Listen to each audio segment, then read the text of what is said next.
Estudo retrospectivo com 2.035 adultos com paralisia cerebral, fazendo uma série de correlações entre condições motoras, escalas de literatura, condições nutricionais, IMC e EDAX, que é a escala de habilidades de comer e do beber, específica para crianças com PC, agora testadas em adultos. Esse tema te interessa? Segue aqui comigo nesse vídeo que eu vou trazer os detalhes dessa publicação de fevereiro de 2022. Acabou de sair, a referência tá na legenda desse post e, conforme eu falei, é um estudo retrospectivo que vem com o objetivo de descrever as habilidades do comer e de beber em adultos, não crianças, com paralisia cerebral, relacionando com sexo, idade, tipo e gravidade da paralisia cerebral, as funções manuais e o estado, as condições nutricionais. Foi um estudo, o que eles levantaram? Nesse estudo, na consulta aí dos prontuários, eles levantaram o tipo de paralisia cerebral, então trazendo rapidamente espástico, uni ou bilateral, córeo, atáxico, misto ou inespecífico, as informações do GMFCS, que para quem não conhece, é uma escala que mensura o nível de comprometimento motor global, vai de 1 a 5, sendo que quanto maior o nível, pior o comprometimento. A MAX, que é uma escala também de 1 a 5, que mensura as habilidades manuais das crianças com PC, também quanto maior o nível, pior a habilidade. As informações de peso, estatura e prega cutânea, peso e estatura extraindo IMC para verificar as condições nutricionais desses indivíduos, e a EDAX, que é a grande escala aqui, que está sendo comparada com todos esses outros aspectos. Para quem não conhece, a EDAX é uma escala específica para crianças com PC que mensura as habilidades de comer e de beber de forma segura e eficiente. Eu vou falar muito rápido, são 5 níveis. O nível 1 é a criança que come e bebe de forma segura e eficiente. O nível 2 começam a existir preocupações quanto à eficiência. O nível 3 já existem preocupações quanto à segurança. O nível 4 é a criança que existe preocupação, limitação significativa quanto à segurança do comer, e o 5, não há segurança de comer e beber. Isso eu estou falando muito brevemente. Se vocês tiverem contato com essa escala, ela é disponível, existe uma explicação muito robusta de cada um desses 5 níveis que eu acabei de mensurar. E os resultados? Então, vamos olhar o que eles encontraram dessas comparações. Então, 2.035 adultos com PC, com média de idade de 26 anos, 52,5% com tipo de paralisia cerebral espástica bilateral, 23,9% com GMFCS1, que é o nível mais leve das crianças com paralisia cerebral em termos de comprometimento motor global, 22,3% com GMFCS5, que é a maior gravidade motora global, que são as crianças que não têm o controle cervical. Com relação ao EDAX, 52,5% EDAX 1, sem preocupação quanto à segurança e eficiência, 15% EDAX 2 e 32,4% EDAX de 3 a 5. Nas correlações, que é o que mais nos importa aqui. Primeira observação, crianças mais leves motoramente falando, certo? Quanto pior o GMFCS, correlação novamente, quanto pior o GMFCS e pior a escala MAX, pior o EDAX, ok? De forma significativa quanto à análise estatística. Ou seja, quanto pior a função motora global e a habilidade motor oral, pior as condições do comer e do beber. Quanto mais velho era o indivíduo, pior o EDAX, porém menor proporção. A gente não vê tanto impacto quanto a piora motora global e de habilidade manual. Dos indivíduos com gastrostomia, então o uso de gastrostomia, o peso, o IMC e a altura, quanto pior o EDAX, pior todos esses índices, sendo que, de forma significativa, aumento de uso de gastrostomia, piora do peso e piora da altura, conforme piora o índice do EDAX. O IMC não deu significância estatística, apesar de ter aí a piora conforme aumenta o índice do EDAX. Com relação ao peso, média de peso de 63,4 quilos, pensando nos 2.000 pacientes, em todos os pacientes, altura em média 162,4 centímetros e o IMC média de 24.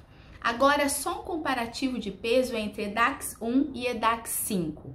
EDAX 1, média de peso 68,9 quilos versus EDAX 5, disfagia mais presente, 49,6 quilos. Olha como existe uma redução importante de peso.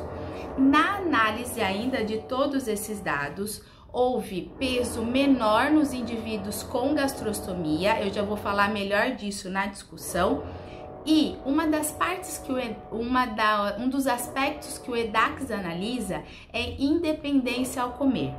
Quanto menor a independência do EDAX, quanto mais independente, quanto menor a dependência, menor o peso. Quanto pior a dependência do indivíduo, pior o peso. Vamos à discussão, já pedindo desculpa pelo ruído de fundo. Bom, os autores trazem aí tudo isso que eu já trouxe, né? O quanto pior o peso, pior condição motora global, pior condição de habilidade manual, IMC, pior EDAX, pior as condições das habilidades de comer e de beber, levando em consideração aí uma série de literatura que eles trazem para comprovar e para correlacionar os próprios achados. E aí, aspectos principais, 4 deles. Com relação à altura, a estatura desses indivíduos adultos com PC. Ela foi menor nas condições de pior habilidade motor oral.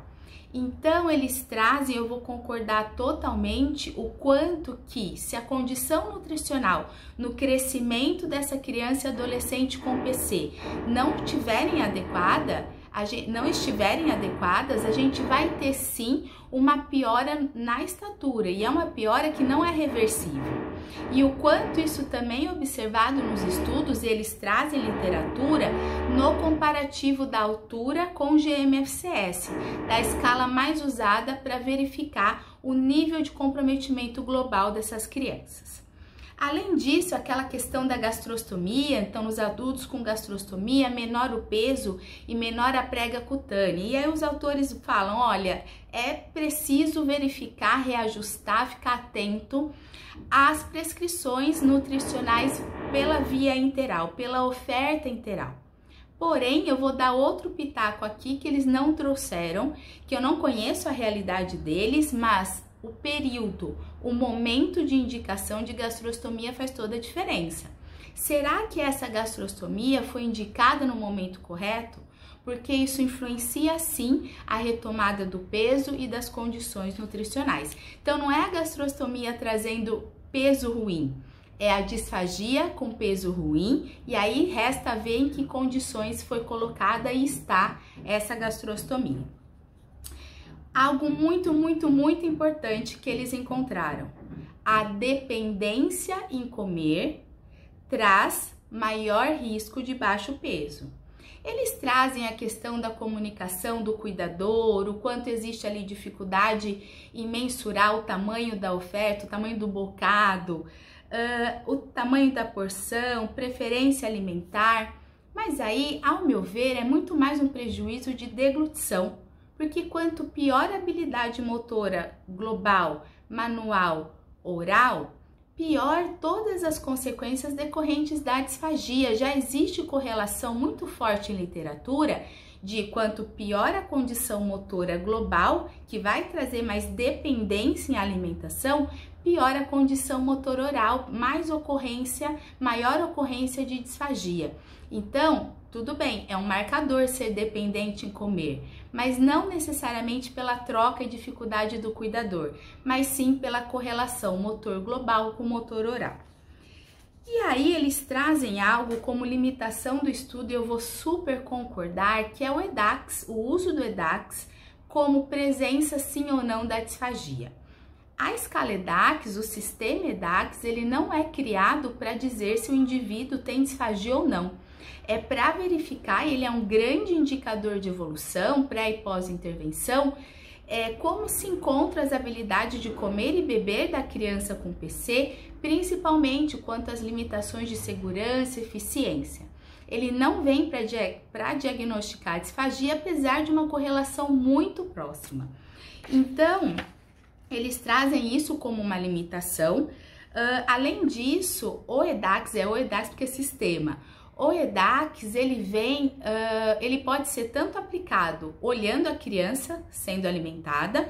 Aqui o estudo é de adultos, mas o EDAX foi criado para crianças. Porém, a maioria é através de entrevista, tanto para o profissional da saúde quanto para o cuidador. E alguns dos adultos aqui desse estudo tiveram a mensuração do seu EDAX através da entrevista do profissional de saúde. Isso tem o seu impacto. E eles concluem que os achados sugerem a necessidade de triar e monitorar a disfagia em adultos com PC pelo risco nutricional. Eu espero de verdade que vocês tenham gostado desse estudo. Eles não trazem tantos dados diferentes do que se esperava. A gente, claro que ao iniciar aí o objetivo, a gente já espera o impacto nutricional nas piores condições motoras, porém é um estudo comprovatório.